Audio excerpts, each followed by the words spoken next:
झारखंड में हेमंत सोरेन सरकार के विश्वास मत हासिल करने के दौरान विधानसभा से विपक्षी सदस्यों के वॉकआउट किया विपक्षी सदस्यों ने, जिसके बाद बीजेपी के विधायकों ने विधानसभा के बाहर प्रोटेस्ट भी किया। यानी दोनों तरफ से प्रदर्शन हुआ, सदन के अंदर भी, सदन के बाहर भी, और सदन के अंदर से वॉकआउट करते हुए बीजेपी के सदस्य बाहर प्रदर्शन करने लगे बैनर और तख्ती लेकर।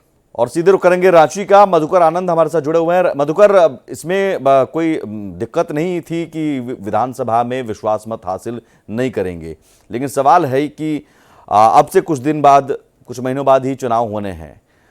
अब ये चुनाव हेमंत सोरेन के लिए कितनी बड़ी परीक्षा, खासतौर पर तब जबकि चंपई सोरेन को लेकर बीजेपी एक नैरेटिव बना रही है कि आपने एक वरिष्ठ आदिवासी नेता का अपमान किया है।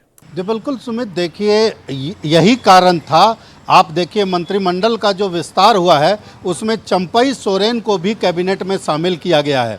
ये बताता है कि कहीं ना कहीं हेमंत सोरेन को इस बात का एहसास है कि बीजेपी इस बात को लेकर के हल्ला करेगी, जनता के बीच कहेगी कि आदिवासी मुख्यमंत्री का आदिवासी होकर के उन्होंने जिस तरह से अपमान किया सत्ता के लिए, ये एक बड़ा मुद्दा बनेगा चुनावी समर में। तो ऐसे हालात को समझते हुए हेमंत सोरेन ने चंपई सोरेन को मंत्रिमंडल में शामिल किया है। हालांकि कई लोग कई तरह की बातें कर रहे हैं। अब राजनीतिक तौर पर भी तरह तरह की बातें होंगी कि मुख्यमंत्री थे, डिमोशन हो गया, लेकिन ऐसे कई उदाहरण पहले भी राजनीति में हैं कि जिसमें देवेंद्र फडणवीस का ही उदाहरण है। तो ऐसी परिस्थिति में जेएमएम के पास या सत्ताधारी दल के पास उसका जवाब देने के लिए रहेगा कि डिमोशन वाली बात अगर होगी तो। और दूसरी तरफ मंत्रिमंडल के विस्तार की अगर बात करें तो दो तीन बातें बहुत महत्वपूर्ण है। जैसे देखिए, चंपई सोरेन को न सिर्फ कैबिनेट में हेमंत सोरेन ने शामिल किया, बल्कि बसंत सोरेन को हटा करके उनके जगह पर शामिल किया।